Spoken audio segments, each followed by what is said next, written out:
Hello everyone, আজকে GK GS practice সেটের 9 নম্বর set আলোচনা হবে। আজকে জিওগ্রাফি থেকে কোশ্চেন নেওয়া হয়েছে, ঠিক আছে। সাবজেক্ট ওয়াইজ ওয়াইকিউ সিরিজ রয়েছে। আগের ক্লাসগুলো যদি দেখে না থাকো অবশ্যই দেখে নিও। তোমাদের upcoming WP, KP, rail, PSC, তারপর এসএসসির যত এক্সামগুলো হয় সমস্ত পরীক্ষার জন্য কিন্তু ইম্পর্টেন্ট কোশ্চেনগুলো, ঠিক আছে। চলো ক্লাসটা শুরু করি। 1 নম্বর কোশ্চেন, সাতপুরা কোন ধরনের পর্বত? অপশন এ স্তূপ পর্বত, ভঙ্গিল পর্বত, আগ্নেয় পর্বত, অবশিষ্ট পর্বত। সঠিক উত্তর হবে অপশন এ স্তূপ পর্বত। ভঙ্গিল পর্বতের উদাহরণ কি হবে? যেমন হিমালয়, তারপর কি আরাবল্লী।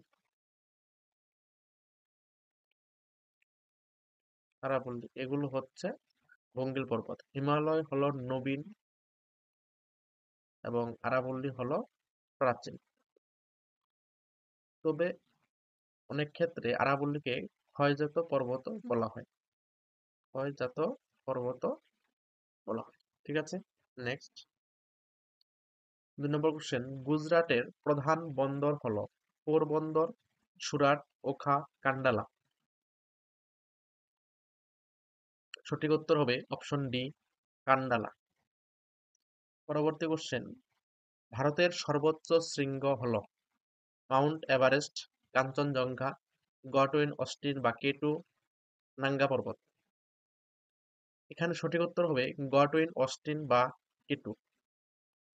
অনেক বইতে দেখবে লেখা আছে কাঞ্চনজঙ্ঘা। ভারতের সর্বোচ্চ শৃঙ্গ কেউ বলে কাঞ্চনজঙ্ঘা, কেউ বলে গডওয়িন অস্টিন। এটা নিয়ে অনেকের মধ্যে দেখবে কনফিউশন আছে। আজকে আমি কনফিউশনটা একদম ক্লিয়ার করে দিচ্ছি, ঠিক আছে। কোশ্চেন যদি আসে ভারতের সর্বোচ্চ শৃঙ্গ, তাহলে উত্তর হবে কেটু, অপশন সি।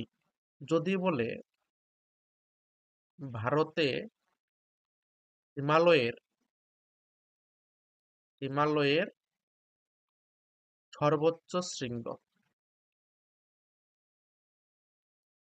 সর্বোচ্চ শৃঙ্গ, কোশ্চেনটা যদি এইভাবে আসে ভারতে হিমালয়ের সর্বোচ্চ শৃঙ্গ, তখন সঠিক উত্তর হবে কাঞ্চনজঙ্ঘা, ঠিক আছে।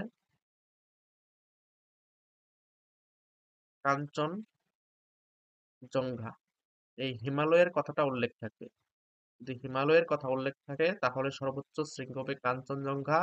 আর যদি শুধু বলে ভারতের সর্বোচ্চ শৃঙ্গ, তাহলে হবে গডওয়িন অস্টিন বা কেটু। মাউন্ট এভারেস্ট হচ্ছে পৃথিবীর সর্বোচ্চ শৃঙ্গ। পৃথিবীর পৃথিবীর সর্বোচ্চ শৃঙ্গ, উচ্চতা হচ্ছে ৮,৮৪৮ মিটার, ঠিক আছে। এবং পৃথিবীর দ্বিতীয় সর্বোচ্চ শৃঙ্গ কোনটা? তখন উত্তর হবে গডওয়িন অস্টিন বা কেটু। এটা হবে পৃথিবীর পৃথিবীর দ্বিতীয়, ঠিক আছে। গডওয়িন অস্টিন বা কেটু হবে পৃথিবীর দ্বিতীয়।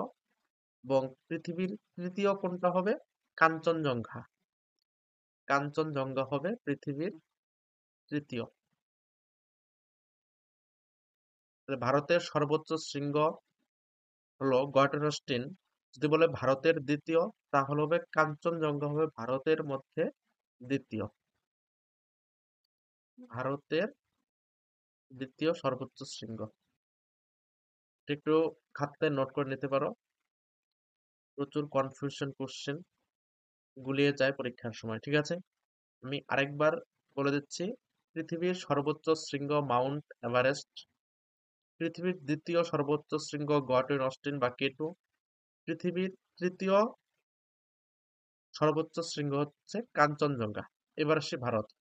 ভারতের সর্বোচ্চ শৃঙ্গ গডওয়িন অস্টিন বা কেটু, ঠিক আছে। এবং ভারতের দ্বিতীয় সর্বোচ্চ শৃঙ্গ হচ্ছে কাঞ্চনজঙ্ঘা, ঠিক আছে।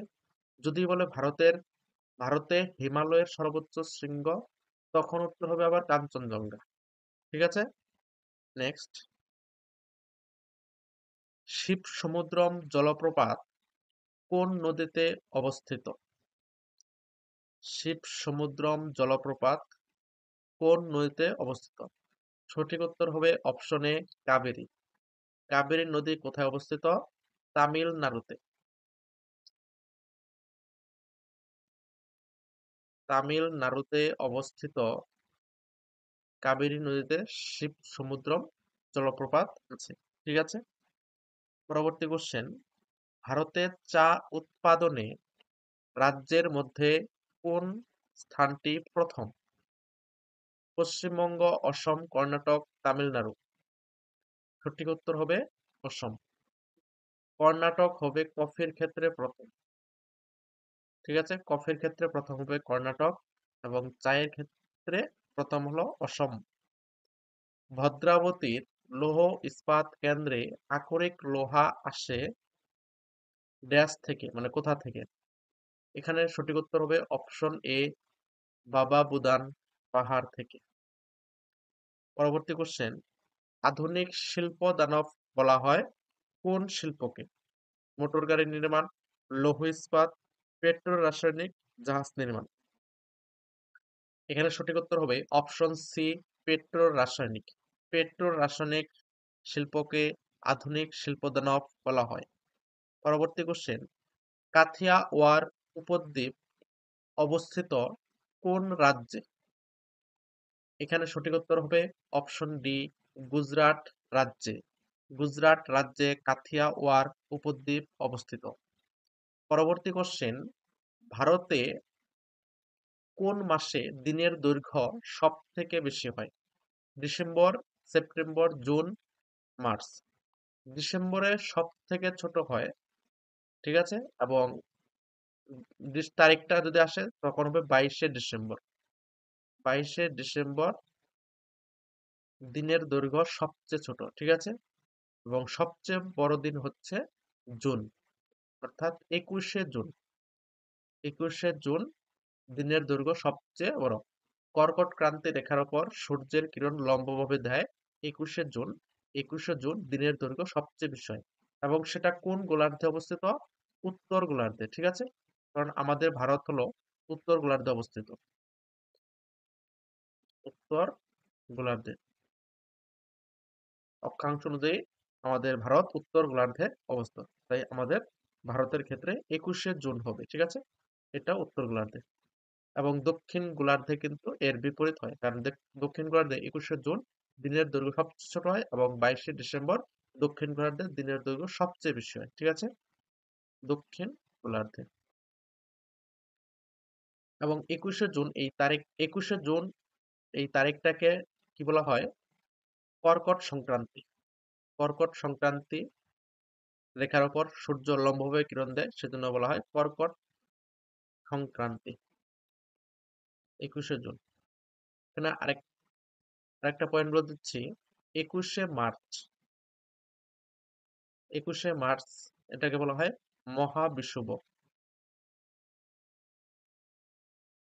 21শে মার্চ ও 23শে সেপ্টেম্বর দিন রাত্রির দৈর্ঘ্য সমান হয়, এটা মনে রাখবে। 21শে মার্চ 21শে জুন গুলো কর্কট সংক্রান্তি, তারপর হবে মার্চ, জুন, তারপর হবে 23শে সেপ্টেম্বর। 23শে সেপ্টেম্বর এটা হচ্ছে জল বিষুব। জল বিষুব। এই 2 দিন হলো দিন রাত্রির দৈর্ঘ্য সমান হয়। দিন রাত্রির দৈর্ঘ্য সমান। ঠিক আছে, এই পয়েন্ট গুলোও কিন্তু খুবই গুরুত্বপূর্ণ। তারপর সে 22শে ডিসেম্বর। 22শে ডিসেম্বর কে বলা হয় মকর সংক্রান্তি। মকর সংক্রান্তি দিনের দৈর্ঘ্য সবচেয়ে ছোট হয়। ঠিক আছে, পরবর্তী কোশ্চেন, তিস্তা নদীর গিরিখাত দেখা যায় নদীটির কোন গতিতে? ঠিক আছে, এখানে সঠিক উত্তর হবে অপশন এ, উচ্চ গতিতে। উচ্চ গতিতে গিরিখাত দেখা যায়। ঠিক আছে, নেক্সট। ঠিক আছে, আজকের ক্লাসে এই 10টি কোশ্চেনই আলোচনা করা হলো। পরবর্তী ক্লাসে নতুন কোনো বিষয় উত্থাপন করা হবে। চ্যানেলে নতুন হলে চ্যানেলটি অবশ্যই সাবস্ক্রাইব করে দেবে এবং বন্ধুদের মাঝে ক্লাসটি শেয়ার করে দেবে। ক্লাসটি যদি ভালো লাগে থাকে অবশ্যই একটা লাইক করে দেবে। ঠিক আছে, আজকের ক্লাস এখানেই শেষ করছি। Thank you.